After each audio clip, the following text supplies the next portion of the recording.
Estas férias leve o Observador no bolso. Na praia, no campo ou entre viagens, acompanhe toda a atualidade sem limites.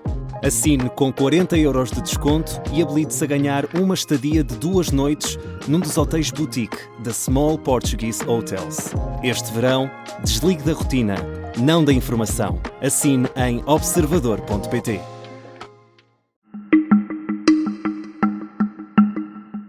Esta é a história do dia da Rádio Observador. O lugar onde a Ucrânia enterra os seus heróis.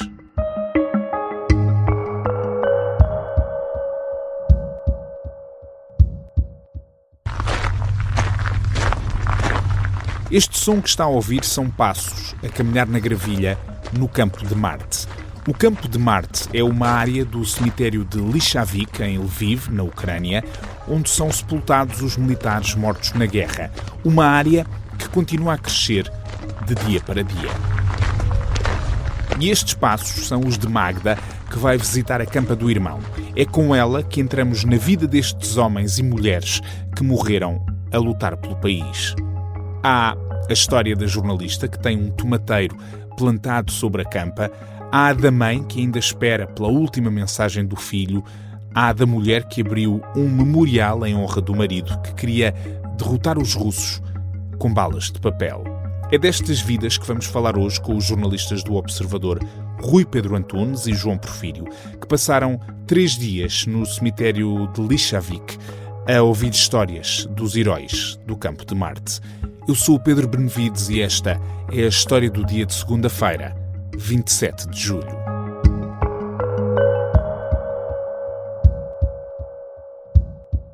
Olá, Rui Pedro. Olá, João Porfírio. Olá. Olá, Pedro. Olá, Rui.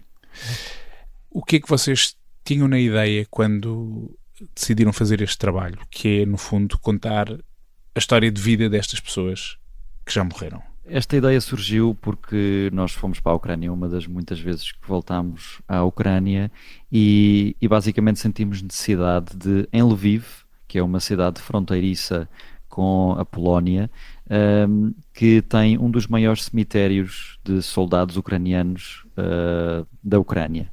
E assim que chegámos lá, de facto, a imagem impressionou-nos bastante. Porquê? Porque todas as campas tinham a bandeira da Ucrânia, portanto havia uma mancha azul e amarela muito forte e muito densa, e sentimos necessidade de contar, obviamente que foi impossível contar todas as histórias de todos aqueles soldados que morreram em combate, mas sentimos a necessidade de contar quem eram aquelas pessoas, porquê que elas foram para o exército, o que é que elas faziam antes de ir para o exército e focámos-nos muito também naquilo que faziam antes, porque muitas das pessoas que foram chamadas para o exército tinham vidas como as nossas, completamente normais, e que nada previa que um dia iriam receber uma chamada ou uma carta em casa em que eram obrigados a apresentarem-se às Forças Armadas ucranianas. E foi exatamente isso que queríamos contar. Rui Pedro, o João falava, usou aqui uma expressão que era impossível contar a vida de todas aquelas pessoas que ali estavam. Descreve-nos lá exatamente o que é este Campo de Marte e de que forma é que esse Campo de Marte foi mudando desde 2022. O Campo de Marte, na verdade, está junto ao cemitério de Lishavik, que é um cemitério, o maior cemitério de Lviv, onde tem as pessoas que na verdade que são civis, não é um cemitério civil, e tinha uma parte já de memorial a militares e em soldados em geral. Era até uma coisa russa, não é? Sim, inicialmente soviética. Este campo em específico tinha também vários corpos enterrados de soldados soviéticos que tinham sido mortos no passado. Isso foi retirado, foram retirados e exumados esses corpos para outro local, e também um memorial que lá existia, que até tinha o símbolo da União Soviética, também foi sendo retirado num processo de desrussificação da Ucrânia que acontece desde 2014 e, portanto, esse processo foi sendo feito. O cemitério tem uma particularidade, é que em 2022 era uma pequena fila e contavam-se quase pelos dedos as primeiras campas, e foi crescendo de uma maneira em que hoje é um campo absolutamente o João já descreveu um bocadinho o impacto visual, mas são centenas de pessoas que estão ali, e aqui só estão mesmo aqueles que são mortos em combate, que é uma condição para estar neste cemitério. Naquela zona, sim. Isto fica praticamente fora do cemitério, este tal campo de Marte, onde estão estes soldados. Quem ler a história no Observador vai ver um artigo multimédia, em que há vídeo, há texto, há a possibilidade de fazermos scroll, de vermos o mapa, vermos a evolução. Vocês já tinham isto pensado? O que é que queriam ter feito? O que é que não conseguiram fazer? Há uma coisa que funciona muito bem do ponto de vista jornalístico, que é, por exemplo, quando se escolhe um prédio que foi atacado e contar a história de um prédio, ou que se escolhe uma aldeia, como foi o caso da reportagem que o João Porfírio também venceu o Prémio Gabo em Andrífica, porque era a história das várias casas e das famílias que ali estavam. Nós ainda Lviv, e havendo lá este destaque, que é longe da linha da frente, mas temos que nos lembrar que com os drones tudo é linha da frente, porque nós ouvimos sirenes lá. Depois de sairmos locais por onde passámos, já foram atacados com os célebres Shahed, os drones iranianos, e outro tipo de artilharia. E, portanto, havia um bocadinho esta ideia de contar histórias de pessoas, que é sempre uma história dupla, porque há sempre um familiar, ou que era a mulher, ou a irmã, ou as mães, que contam a história. Portanto, é sempre uma história dupla, porque é do relacionamento do familiar com quem falamos, e também contamos a história de vida daquela pessoa que está ali. E do impacto que ela deixou, não é? E antes de passar a bola ao Porfírio, vou só aqui contar uma história, que é: nós queríamos muito, e até porque o João tem essa capacidade de visualizar logo o ponto de vista da imagem, de ter um drone, porque o impacto da dimensão que seria ter um drone Um drone para fazer imagem. Para fazer imagem aérea, porque de facto era muito mais impactante. E há uma história engraçada, porque nós passámos os dias todos que tivemos em Lviv a tentar lutar para levantar o drone. E a altura em que estivemos mais próximos foi com a ajuda do vice-presidente da Câmara de Lviv. Conseguimos chegar ao contacto do comando militar da região de Lviv, que chegou a autorizar-nos, depois recuou na decisão porque nós não conseguimos ser rápidos, e durante uns minutos levantar o drone, mas nós estávamos no outro trabalho, no funeral, e o que é curioso é que eles iam suspender as antiaéreas durante um minuto, que era só o que nós precisávamos para levantar o drone, para nós conseguirmos levantar o drone e filmar todo o campo. Não conseguimos, tivemos que optar por outra alternativa, mas ficou essa questão de que tivemos bem próximo, depois desaconselharam-nos completamente, mas as fotografias do João Porfírio e os vídeos que foram feitos dão bem para perceber exatamente a dimensão do que é que estamos a falar. João, nestes vídeos, uma das coisas que é mais impressionante é um momento em que se ouvem muitas mulheres a fazer ali uma espécie de cantoria, a cantar, não se percebe bem o quê. Aquilo, que momento é que representa esse som?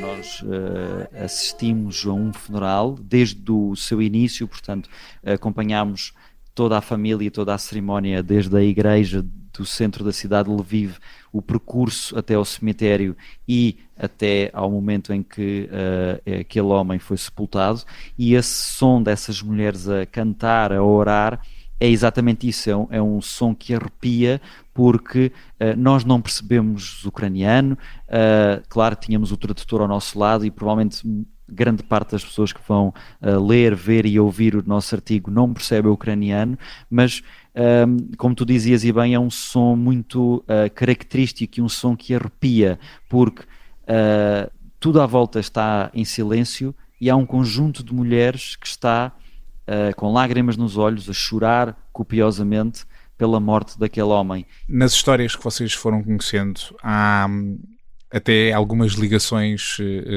a Portugal, pessoas que fizeram parte da vida aqui e outras que até deixaram um pedido especial. Há uma mãe de uns gêmeos que trabalhou em Portugal, e que de repente, quando conversamos, ela diz Montijo, e depois tinha trabalhado cá, que era uma altura em que se tinha separado dos filhos, e a segunda altura em que se separou, em que teve muito tempo sem os ver, foi na guerra.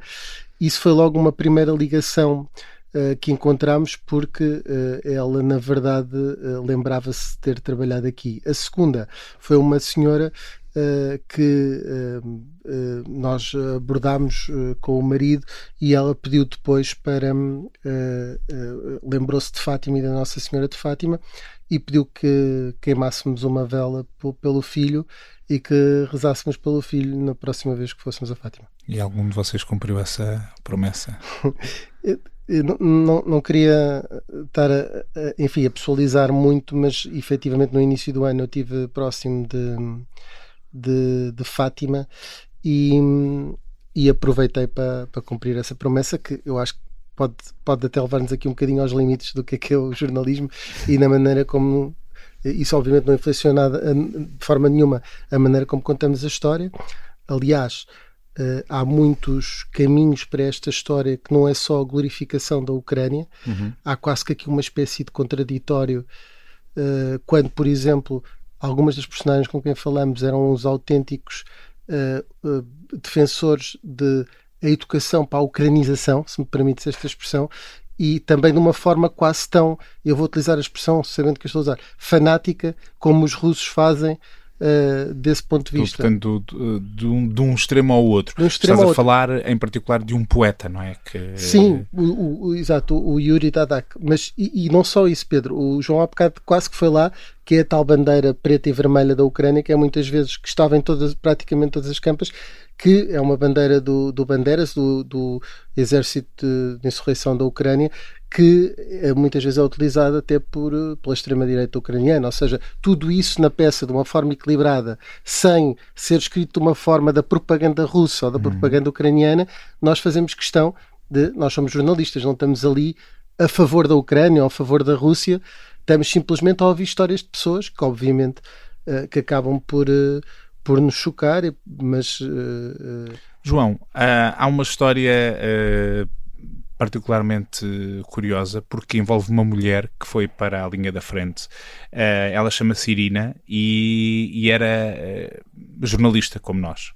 O que mais nos impressionou nessa história foi as memórias físicas que a mãe desta jornalista, a Irina, tinha consigo. Esta mãe tinha uma carta para ser lida depois de morrer. E eu queria só rapidamente ler o início e começa assim. Olá, desculpa, mas não gosto que estejas triste, mas o tempo vai passar e essa mágoa vai se dissipar e tens que seguir com a tua vida. Não percas o teu tempo a sofrer, segue em frente. Toda a carta é um discurso à vida, ou seja, valoriza a tua vida, valoriza enquanto estás vivo. Eu que já não estou cá e agora que estás a ler esta carta que escrevi enquanto estava viva, faz um favor que é aproveita a vida. E portanto isto marcou-nos muito, a mim e ao Rui, porque foi logo das primeiras histórias com que nos cruzámos e foi logo ali um balde de água fria, porque obviamente que eu e o Rui não foi a primeira vez que fomos à Ucrânia, já ouvimos muitas vezes histórias, infelizmente, de perda, de morte, de destruição, mas ler e ouvir, na verdade, nós tivemos acesso a esta carta porque ouvimos a mãe a ler-nos esta carta. Uma história curiosa é que existe um tomateiro que já deu frutos nesta campa, porque ela deu uma entrevista, sendo que já era uma figura pública, influencer, e deu uma entrevista a perguntar-lhe o que é que ela queria fazer no futuro. E ela disse que queria ter filhos, uma casa e um tomateiro. Ela não cumpriu nenhuma dessas três, porque a guerra impediu-a de continuar a viver, mas os amigos plantaram um tomateiro, que os tomates caem e voltam a ser absorvidos pela terra, uma vez que aquilo não tem nada onde ela está.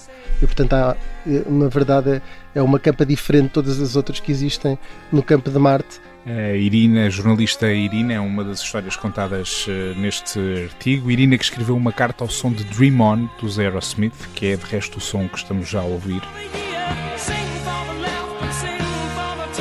Rui Pedro, João Porfírio, obrigado. Obrigado, Pedro. Obrigado.